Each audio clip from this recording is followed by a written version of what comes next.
से घूमता है, या फिर एक ट्रेन इतनी आसानी से कैसे चल पड़ती है।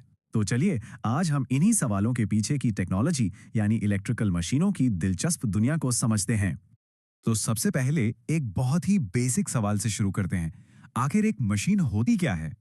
इससे पहले कि हम तारों और सर्किट की टेक्निकल दुनिया में जाएं, चलिए 1 मिनट रुकते हैं और बिल्कुल सिंपल शब्दों में सोचते हैं कि मशीन का मतलब क्या है। याद है थ्री इडियट्स फिल्म? उसमें एक बहुत ही सिंपल पर बहुत पावरफुल डेफिनेशन दी गई थी। कोई भी चीज जो इंसान की मेहनत को कम करे। और सच कहूं तो हमारी आज की बातचीत के लिए ये एक परफेक्ट स्टार्टिंग पॉइंट है। तो इसी लॉजिक से अगर हम एक इलेक्ट्रिकल मशीन को देखें तो वो क्या है? वो एक ऐसी डिवाइस है जो नॉन स्टॉप, जी हाँ, नॉन स्टॉप इलेक्ट्रिकल एनर्जी को मैकेनिकल एनर्जी मतलब घूमने वाली ताकत में बदलती है, या फिर इसका ठीक उल्टा करती है। अब आता है एक मजेदार सवाल, एक ऐसी पहेली जो बड़े बड़े इंजीनियरिंग स्टूडेंट्स को भी अक्सर कंफ्यूज कर देती है। तो फर्क क्या है इन दोनों में? देखिए, एक मशीन जैसे कि मोटर, वो एनर्जी के फॉर्म को ही बदल देती है, इलेक्ट्रिकल से मैकेनिकल, और उसमें घूमने वाले पार्ट्स भी होते हैं। लेकिन एक डिवाइस जैसे कि ट्रांसफॉर्मर, वो बस एनर्जी को एक सर्किट से दूसरे सर्किट में ट्रांसफर करता है। वो स्थिर रहता है, उसमें कुछ घूमता फिरता नहीं है। तो फिर सवाल ये है कि अगर ट्रांसफॉर्मर में कुछ घूमता ही नहीं है, वो एनर्जी का फॉर्म भी नहीं बदलता, तो फिर उसे इलेक्ट्रिकल मशीन के सब्जेक्ट में पढ़ाया क्यों जाता है?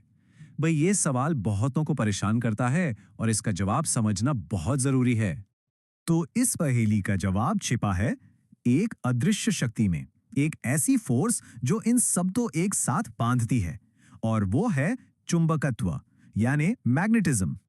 पता है, ये सारी चीजें चाहे वो घूम रही हों या एक जगह खड़ी हों, ये सब एक ही भाषा बोलती हैं, मैग्नेटिज्म की भाषा।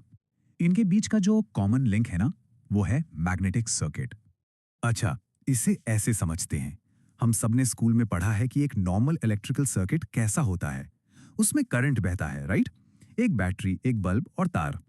ठीक वैसे ही एक मैग्नेटिक सर्किट की कल्पना कीजिए। अब इसमें करंट की जगह एक दूसरी अदृश्य चीज बहती है। इसे हम कहते हैं मैग्नेटिक फ्लक्स। ये समझ लीजिए कि ये एक तरह का मैग्नेटिक करंट है।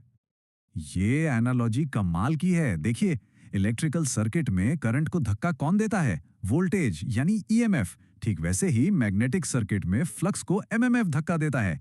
अब इलेक्ट्रिकल सर्किट में करंट के रास्ते में रुकावट कौन डालता है? रेजिस्टेंस। और मैग्नेटिक सर्किट में उसे कहते हैं रिलक्टेंस। देखा, बिल्कुल पैरेलल दुनिया है, और यही वो कनेक्शन है जो ट्रांसफॉर्मर को मशीनों से जोड़ता है।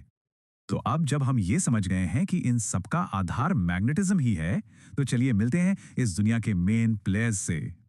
ये है इलेक्ट्रिकल मशीन के 4 स्तंभ: transformers, DC machines, induction machines और सिंक्रोनस मशीन्स। ये चारों इस सब्जेक्ट की फाउंडेशन है। और हाँ, ये सब के सब मैग्नेटिक सर्किट के ही प्रिंसिपल पर चलते हैं। और यहाँ एक बहुत ही माइंड ब्लोइंग फैक्ट है। एक इंडक्शन मोटर को पता है क्या कहते हैं? अ रोटेटिंग ट्रांसफॉर्मर, मतलब एक घूमता हुआ ट्रांसफॉर्मर। सोचिए, ये एक लाइन ही एक स्थिर ट्रांसफॉर्मर को एक घूमती हुई मशीन से सीधे सीधे जोड़ देती है। ये सब मैग्नेटिक कनेक्शन का ही कमाल है। तो सवाल ये है कि ठीक है, ये सब तो समझ आ गया, पर ये सब जानना इतना जरूरी क्यों है? क्या ये सिर्फ किताबों की बातें हैं? जी नहीं, बिल्कुल नहीं। खासकर इंजीनियरिंग स्टूडेंट्स के लिए ये जानना बहुत जरूरी है। एसएससी, जेई जैसे बड़े कॉम्पिटिटिव एग्जाम्स में कम से कम 25% सवाल सिर्फ इसी एक टॉपिक से आते हैं। मतलब हर 4 में से एक सवाल। लेकिन बात सिर्फ एग्जाम्स की नहीं है। ये जो प्रिंसिपल्स हैं ना, ये हमारी मॉडर्न दुनिया को चलाते हैं। हमारे सिर पे घूमते पंखे से लेकर बाहर बिजली के तारों तक, और जो ट्रेनें हमें एक शहर से दूसरे शहर ले जाती हैं, उन सब के पीछे यही फंडामेंटल नॉलेज काम करता है। तो चलिए इस बातचीत को एक सवाल के साथ खत्म करते हैं। जरा एक बार अपने आसपास नजर दौड़ाइए। इसी वक्त कितनी मशीनें आपके चारों ओर एनर्जी को एक रूप से दूसरे रूप में बदल रही हैं? चुंबकत्व की ये जो अदृश्य शक्ति है, ये हर पल, हर सेकंड काम कर रही हैं, उन तरीकों से जिन्हें हम शायद नोटिस भी नहीं करते।